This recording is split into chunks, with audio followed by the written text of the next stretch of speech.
സുഹൃത്തുക്കളെ എല്ലാവർക്കും നമ്മുടെ പുതിയ വീട്ടിലേക്ക് സ്വാഗതം. നമ്മൾ ഈ കഴിഞ്ഞ ദിവസങ്ങളിലെല്ലാം തുടർച്ചയായിട്ട് ചർച്ച ചെയ്യുന്നൊരു വിഷയം രാഹുൽ മാങ്കൂട്ടത്തിൻ്റെ വിഷയം. ആ രാഹുൽ മാങ്കൂട്ടത്തിൻ്റെ വിഷയത്തിൽ രാഹുലിനെതിരെ അതിജീവിത എന്ന് പറയപ്പെടുന്ന ഇര എന്ന് പറയപ്പെടുന്ന പെൺകുട്ടി ഒരു പരാതിയുമായിട്ട് പോവുകയും അപ്പോൾ ആ ഒരു വിഷയത്തിൽ രാഹുൽ മാങ്കൂട്ടത്തിനെതിരെ ഒരുപാട് വിഷയങ്ങളിലാണ് ഒരുപാട് ഈ പറയുന്ന IPC ആണ് ചുമത്തിയിട്ടുള്ളത്. അപ്പോൾ ഇയാള് ഇങ്ങനെയാണ്, അതായത് ഈ പെൺകുട്ടിക്ക് വിവാഹ വാഗ്ദാനം നൽകി പീഡിപ്പിച്ചു, ഗർഭഛിദ്രം നടത്താനായിട്ട് ഈ പറയുന്ന തീരുമാനമെടുത്തു. പിന്നെ പെൺകുട്ടിയുടെ ആ ഒരു ഗർഭാവസ്ഥയിലും ആ പെൺകുട്ടിയെ മൃഗീയമായി പീഡിപ്പിച്ചു എന്നൊക്കെ പറഞ്ഞുകൊണ്ടാണ് രാഹുൽ മാങ്കൂട്ടത്തിനെതിരെ വലിയ ആരോപണങ്ങളൊക്കെ വന്നിരിക്കുന്നത്. നമുക്കറിയാം, രാഹുൽ മാങ്കൂട്ടം ഈ വിഷയങ്ങളിലൊന്നും കാര്യമായിട്ടുള്ള പ്രതികരണങ്ങളൊന്നും നടത്തിയില്ല. അയാൾ ആകെ പറഞ്ഞൊരു കാര്യം എന്താണെന്ന് വെച്ച് കഴിഞ്ഞാൽ സത്യമേവ ജയതേ, സത്യം പുറത്തു വരും എന്ന് പറഞ്ഞുകൊണ്ടാണ് ഫേസ്ബുക്കിൽ ഒരു പോസ്റ്റ് ഇട്ടത്. അത് പറയേണ്ടവരെന്ത് പറഞ്ഞാലും ഞാൻ എൻ്റെ നിരപരാധിത്വം തെളിയിക്കും എന്നുള്ള രീതിയിലാണ് പറഞ്ഞത്. ഇരുവരും തമ്മിൽ ബന്ധമില്ലായിരുന്നു എന്ന് രാഹുൽ മാങ്കൂട്ടത്തിൽ പറയുന്നില്ല. രണ്ടുപേരും തമ്മിൽ ബന്ധമുണ്ടായിരുന്നു. ഉഭയകക്ഷി പ്രകാരം അല്ലെങ്കിൽ അവർ രണ്ടുപേരുടെയും പരസ്പര സമ്മതത്തോടു കൂടിയാണ് ശാരീരിക ബന്ധത്തിൽ ഏർപ്പെട്ടതെന്നാണ് രാഹുൽ മാങ്കൂട്ടത്തിൽ പറഞ്ഞത്. അപ്പോൾ നമ്മൾ മനസ്സിലാക്കേണ്ട ഒന്ന്, കഴിഞ്ഞ ദിവസം ശ്രീ രാഹുൽ ഈശ്വർ പറഞ്ഞൊരു കാര്യമുണ്ട്. അതായത് ഈ അതിജീവിത എന്ന് പറയപ്പെടുന്ന അല്ലെങ്കിൽ ഇര എന്ന് പറയപ്പെടുന്ന പെൺകുട്ടി ഓൾറെഡി വിവാഹിതയാണ്. വിവാഹിതയായിട്ട് എത്ര നാളായി? 10-15 വർഷമൊന്നും ആയിട്ടില്ല. ആകെ 4 മാസങ്ങളാണ് വിവാഹിതയായിട്ടായിട്ടുള്ളത്. ഇതുവരെയും വിവാഹബന്ധം വേർപെട്ടിട്ടുമില്ല. അങ്ങനെ ഇരിക്കെ രാഹുൽ മാങ്കൂട്ടം എന്ന് പറയുന്നൊരു ചെറുപ്പക്കാരനെ കണ്ടപ്പോൾ കണ്ണും മഞ്ഞളിച്ചുകൊണ്ട് രാഹുൽ മാങ്കൂട്ടത്തിന് വേണ്ടിയിട്ട് എല്ലാ കാര്യങ്ങളും ചെയ്തിട്ട് ഇപ്പോൾ രാഹുൽ മാങ്കൂട്ടം മാത്രമാണ് തെറ്റുകാരൻ. അതെങ്ങനെയാണ് ശരിയാവുന്നത്? എന്നിട്ട് അതിജീവിത എന്നൊരു പേരും അവരുടെ പ്രൈവസി, അവരുടെ വ്യക്തിപരമായിട്ടുള്ള ജീവിതങ്ങളെ പറ്റിയൊന്നും പുറത്തുവിടാൻ പാടില്ല. നമുക്കറിയാം, മറ്റുള്ള വിഷയങ്ങളിൽ കാണിക്കാത്ത അത്രയും വ്യഗ്രതയും ത്വരയുമൊക്കെയാണ് ഈ രാഹുൽ മാങ്കൂട്ടത്തിൻ്റെ വിഷയത്തിൽ മാധ്യമങ്ങളെല്ലാം കാണിച്ചത്. ഒരു മാധ്യമത്തെ പോലും ഞാൻ ഉറപ്പിച്ച് പറയുന്നില്ല, എല്ലാം മാധ്യമങ്ങൾ തന്നെയാണ്, എല്ലാം മഞ്ഞപ്പത്രത്തിൻ്റെ പരിപാടികൾ തന്നെയാണ് ചെയ്തത്. അപ്പോൾ ഇര എന്ന് പറയപ്പെടുന്ന പെൺകുട്ടിയുടെ വോയിസ് മോർഫ് ചെയ്യുന്നു. പിന്നീട് അവരുടെ ഐഡന്റിറ്റി പുറത്തു വിടുന്നില്ല. അവർ ഐഡന്റിറ്റി ഓക്കെ, മറ്റ് പല വിഷയങ്ങളിലും ഇതുപോലെ തന്നെ ഐഡന്റിറ്റി പുറത്തു വിടാറില്ല. പക്ഷേ ഈ ഒരു വിഷയത്തിൽ അതീവ ജാഗ്രതയോടുകൂടി തന്നെയാണ് മാധ്യമങ്ങൾ ഒരു സമീപനം അല്ലെങ്കിൽ ഈ ഒരു കേസിനെ സമീപിച്ചത്. രാഹുൽ മാങ്കൂട്ടത്തിൽ തെറ്റുകാരനാണ്, അയാളുടെ ഭാഗത്ത് തന്നെയാണ് എല്ലാ തെറ്റുമെന്ന് വരുത്തി തീർക്കുവാൻ വേണ്ടി അതിന് കോൺഗ്രസും കമ്മ്യൂണിസ്റ്റും BJPയും എല്ലാം ഇടം വലം ചേർന്നുകൊണ്ട് രണ്ടുപേരെയും സഹായിച്ചിട്ടുണ്ട്. ആരെയൊക്കെയാണ്?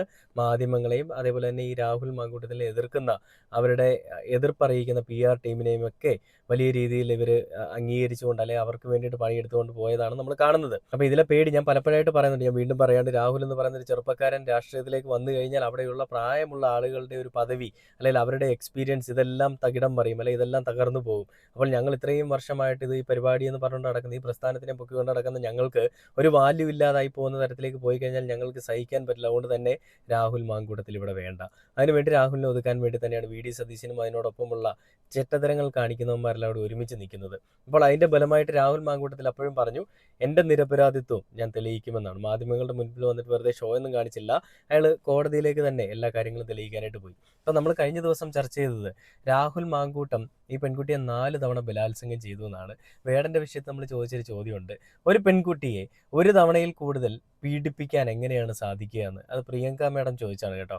ഒരു പെൺകുട്ടിയെ ഒരു തവണ പീഡിപ്പിക്കുന്നതിനെ പീഡനം എന്ന് പറയാം, ഒരു തവണ അവരെ അബ്യൂസ് ചെയ്യുന്നതിനെ പീഡനം എന്ന് പറയാം.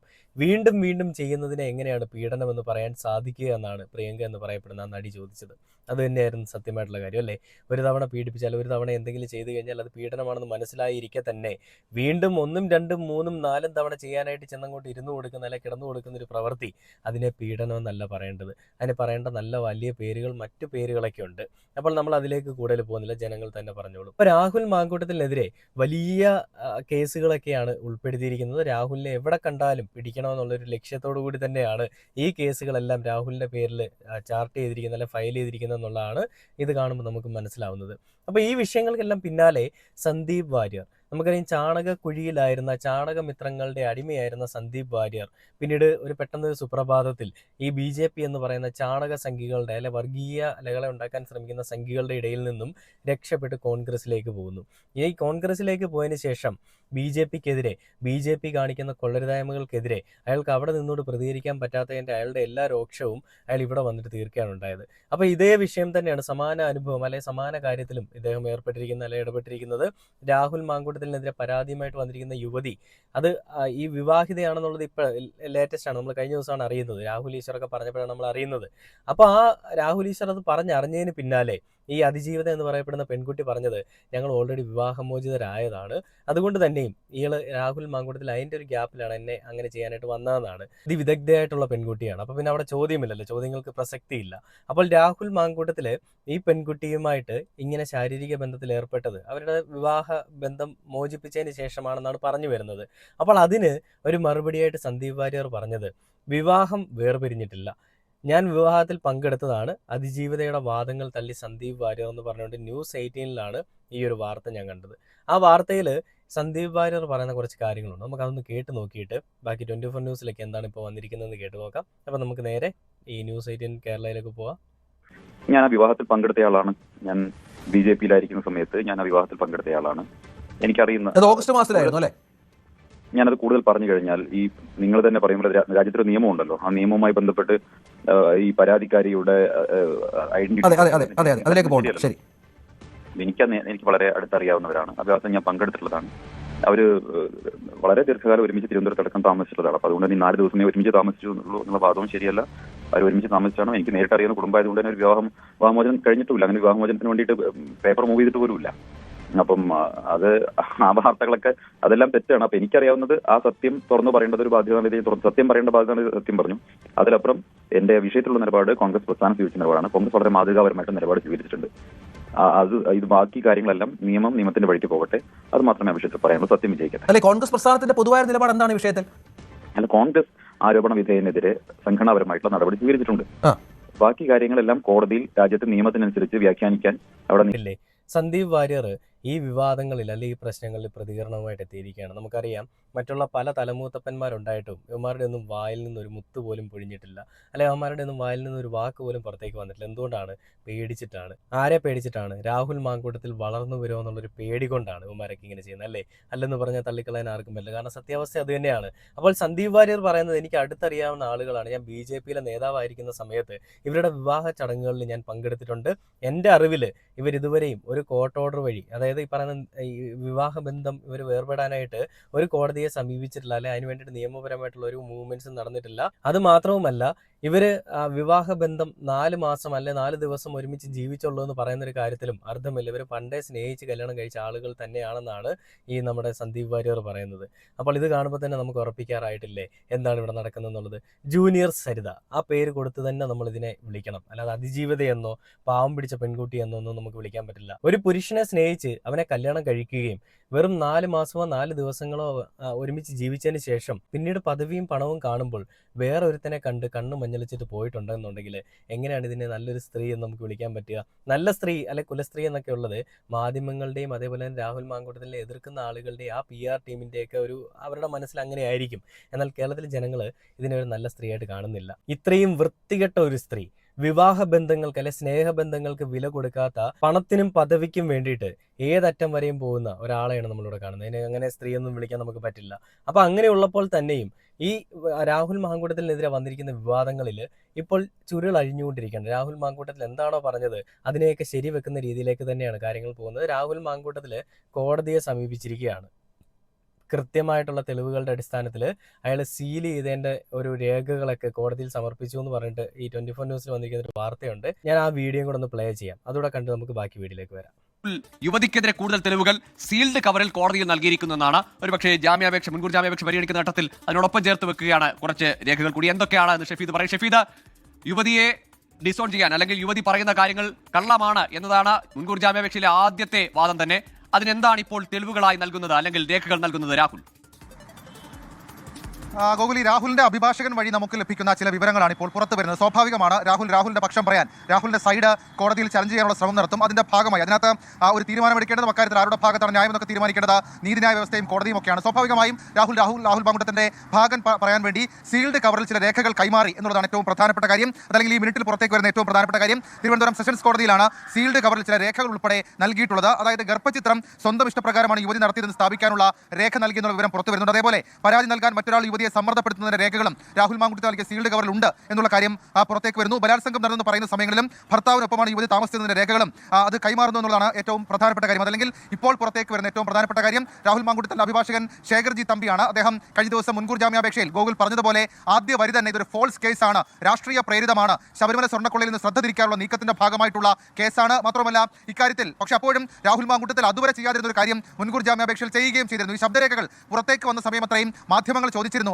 ഞാനൊരു കാര്യം ചോദിക്കട്ടെ, മാധ്യമങ്ങളാണോ ഇവിടുത്തെ കോടതി? നീയൊക്കെ ആരാണെന്നാണ് നിന്റെയൊക്കെ വിചാരം?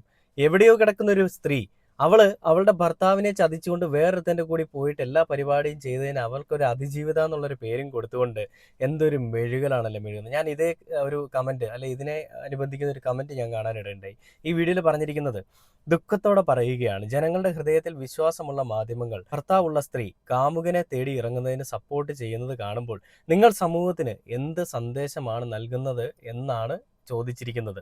സത്യമല്ലേ?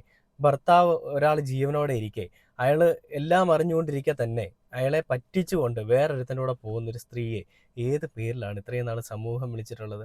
ആ പേരുകളൊക്കെ അല്ലേ വിളിക്കേണ്ടത്, അല്ലാതെ അതിജീവിത എന്നോ ഇരയെന്നോ ഒന്നും നമുക്കിതിനകത്ത് വിളിക്കാനില്ല.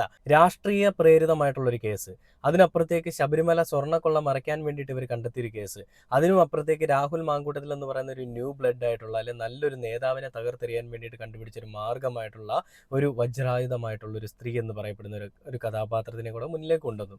എന്തായാലും ഈ കഥാപാത്രത്തിന് അധികം പൂർണ്ണത വരാൻ പോകുന്നില്ല. കാരണം രാഹുൽ മാങ്കൂട്ടത്തിൽ ഇവളുടെയൊക്കെ എല്ലൊടിച്ച് പുറത്ത് കാണിക്കും, അല്ലെങ്കിൽ ഇവളുടെയൊക്കെ മുഖംമൂടി വലിച്ചീറി കാണിക്കും എന്നുള്ളതാണ് നമുക്ക് മനസ്സിലാവേണ്ടത്. രാഹുൽ ഈശ്വർ ഈ വിഷയങ്ങൾ തുടങ്ങി അന്ന് മുതൽ ഇന്ന് വരെയും പുരുഷന്മാർക്കെതിരെ ഏതൊക്കെ സ്ത്രീകൾ എന്തൊക്കെ കൊള്ളരുതായ്മയും തന്തയില്ലായ്മയും കാണിച്ചാലും അയാൾ അതിനെല്ലാം പ്രതികരിക്കാറുണ്ട്, അയാൾ അതിനെയെല്ലാം എതിർക്കാറുണ്ട്. എന്ന രീതിയിൽ തന്നെയാണ് ഇപ്പോഴും എതിർത്തിരിക്കുന്നത്, അല്ലെങ്കിൽ ഇപ്പോഴും പ്രതികരിച്ചുകൊണ്ടിരിക്കുന്നത്. രാഹുൽ ഈശ്വറിന് നീതി കിട്ടുന്നത് വരെ, രാഹുൽ മാങ്കൂട്ടത്തിൽ നീതി കിട്ടുന്നത് വരെ രാഹുൽ ഈശ്വർ അദ്ദേഹത്തിൻ്റെ ആ ഒരു പ്രയത്നം അല്ലെങ്കിൽ അദ്ദേഹത്തിൻ്റെ ഒരു പ്രതികരണം തുടർന്നുകൊണ്ടേയിരിക്കും തന്നെയാണ് അദ്ദേഹം പറഞ്ഞിരിക്കുന്നത്. അപ്പോൾ രാഹുൽ മാങ്കൂട്ടത്തിൽ തെറ്റുകാരനാണോ എന്നുള്ളതിന് അതിൻ്റെ ചോദ്യത്തിന് നമുക്കിപ്പോൾ ഏകദേശം തെറ്റുകാരനല്ല എന്നുള്ളൊരു കാര്യത്തിലേക്ക് നമുക്ക് മറുപടി കിട്ടി. ഓൾറെഡി നമുക്ക് മുൻപേ അറിയാവുന്നതാണ്. വീണ്ടും ഇപ്പം നിയമവശാൽ അല്ലെങ്കിൽ ഈ തെളിവുകളുടെ അടിസ്ഥാനത്തിൽ രാഹുൽ മാങ്കൂട്ടത്തിൽ അധികം തെറ്റുകളൊന്നും ചെയ്തിട്ടില്ല. രണ്ടുപേരുടെയും ഭാഗത്ത് രണ്ടുപേരും അങ്ങോട്ടും ഇങ്ങോട്ടും പരസ്പരം താല്പര്യത്തോടു കൂടി ചെയ്തതാണെന്നുണ്ടെങ്കിൽ അതൊരിക്കലും ഒരാളുടെ തലയിലേക്ക് മാത്രം വെച്ച് കെട്ടി കൊടുക്കാൻ പറ്റുന്നതല്ല. ആരുടെയോ ഈ പറയുന്ന ആരോ ഇട്ട് മുഷിഞ്ഞ ഡ്രസ്സ് എടുത്ത് വേറൊരുത്തിന് ഇടണമെന്ന് പറയുന്ന ഒരു അവസ്ഥ അതൊരിക്കലും നടക്കത്തില്ല. മാപ്രകളെ മഞ്ഞപത്രങ്ങളെ ഞാൻ പ്രത്യേകിച്ച് പറയണം, ഒരു ചാനൽ പോലും ഇല്ല മര്യാദയ്ക്ക് റിപ്പോർട്ട് ചെയ്യുന്ന ചാനലുകൾ. എല്ലാം ഏതോ രാഷ്ട്രീയ പാർട്ടിയുടെ പ്രേരിതമായിട്ട് ചുമ്മാ അങ്ങോട്ടും ഇങ്ങോട്ടും കളിക്കുകയാണ്. എനിക്ക് തോന്നിയൊരു കാര്യം, ഈ രാഷ്ട്രീയ പാർട്ടികൾ ഈ ആശ്രയിക്കുന്ന ആരെയാണെന്നറിയോ? മാധ്യമങ്ങളെയാണ്. എന്നിട്ട് പറയും നിങ്ങൾ ഇങ്ങനെ ചെയ്താൽ നിങ്ങൾക്ക് ഞങ്ങൾ ഇത്ര ഫണ്ട് തരാം, അല്ലെ നിങ്ങൾ ഇങ്ങനെ പറയണം, രാഹുൽ ഇങ്ങനെയാണ് രാഹുൽ അങ്ങനെയാണെന്ന് പറയണം. അങ്ങനെ പറയുകയും അവരുടെ ഈ മാധ്യമങ്ങളെ വിശ്വസിക്കുന്ന ഒരു കൂട്ടം ജനങ്ങളുണ്ടെന്നുള്ളത് മനസ്സിലാക്കണം. അപ്പോൾ അങ്ങനെയുള്ള ജനങ്ങൾ മാധ്യമങ്ങൾ പറയുന്നതാണല്ലോ ശരി, രാഹുൽ മാങ്കൂട്ടം ഇവൻ ഇങ്ങനെയുള്ളവനാണോ, മകനെ പോലെ സ്നേഹിച്ചാണല്ലോ ഞാൻ അവനെ എന്നൊക്കെ എല്ലാവരും ചിന്തിക്കും. അപ്പോൾ അതിന് വേണ്ടിയിട്ട് മാധ്യമങ്ങൾ ഒരു സൈഡിൽ നല്ല രീതിയിൽ വർക്ക് ചെയ്യുന്നുണ്ട്. ഒരു സൈഡ് നിറയെ മാധ്യമങ്ങളും മറ്റൊരു സൈഡ് നിറയെ രാഷ്ട്രീയ പാർട്ടിയിലുള്ള അപ്പോൾ കാണുന്നതിന് അപ്പാന്ന് വിളിക്കുന്ന ആളുകളും. എന്നാൽ നേരെ സെൻട്രലിൽ ഇരിക്കുന്നത് രാഹുൽ മാങ്കൂട്ടവും. അപ്പോൾ ഇതിൽ നിരപരാധിത്വം തെളിയിക്കുക എന്നുള്ളത് അയാളുടെ മാത്രം ആവശ്യമാണ്. അയാളുടെ മാത്രം ആവശ്യമായതുകൊണ്ട് തന്നെയും അയാൾ അത് തെളിയിക്കാൻ വേണ്ടി തന്നെ മുന്നിലേക്ക് നിൽക്കുമെന്നുള്ളതും അയാൾ എടുത്തു പറഞ്ഞിട്ടുണ്ട്. അപ്പോൾ രാഹുൽ മാങ്കൂട്ടത്തിനെതിരെ കളിക്കുന്ന ആളുകൾ ഇപ്പോൾ രാഹുൽ മാങ്കൂട്ടത്തിൽ നിരപരാധിയാണെന്നുള്ളൊരു കാര്യത്തിൽ ഞാൻ ഉറപ്പിക്കുന്നു. കാരണം രാഹുലിൻ്റെ തെളിവുകൾ രാഹുൽ പുറത്തേക്ക് വിടുന്നു. ആ തെളിവുകൾ പൂർണ്ണമായിട്ടും പുറത്തേക്ക് വരുമ്പോൾ അത് വിഴുങ്ങാതെ അതും പുറത്തേക്ക് വിടാനായിട്ട് കേരളത്തിലെ മാധ്യമങ്ങൾ തയ്യാറാവണമെന്ന് എടുത്തു പറയുകയാണ്. അപ്പോൾ രാഹുൽ മാങ്കൂട്ടത്തിൽ നിരപരാധിയാണെന്ന് തെളിഞ്ഞ് പുറത്തേക്ക് വരുമ്പോൾ രാഹുലിനെതിരെ കളിക്കുന്ന ഈ സ്ത്രീകൾ എന്നുള്ളൊരു പേരിൽ, ആ സ്ത്രീകൾ എന്ന് പറയുന്ന ഒരു പ്രിവിലേജ് അത് വലിയ രീതിയിൽ കൈമുതലാക്കി എടുത്തുകൊണ്ട് കളിക്കുന്ന അവരെയും കൂടി ഈ പ്രതിപട്ടികയിലേക്ക് ചേർക്കണമെന്ന് പ്രത്യേകിച്ച് പറഞ്ഞുകൊണ്ട് ഈ ഒരു വീഡിയോയുടെ അവസാനിക്കുകയാണ്.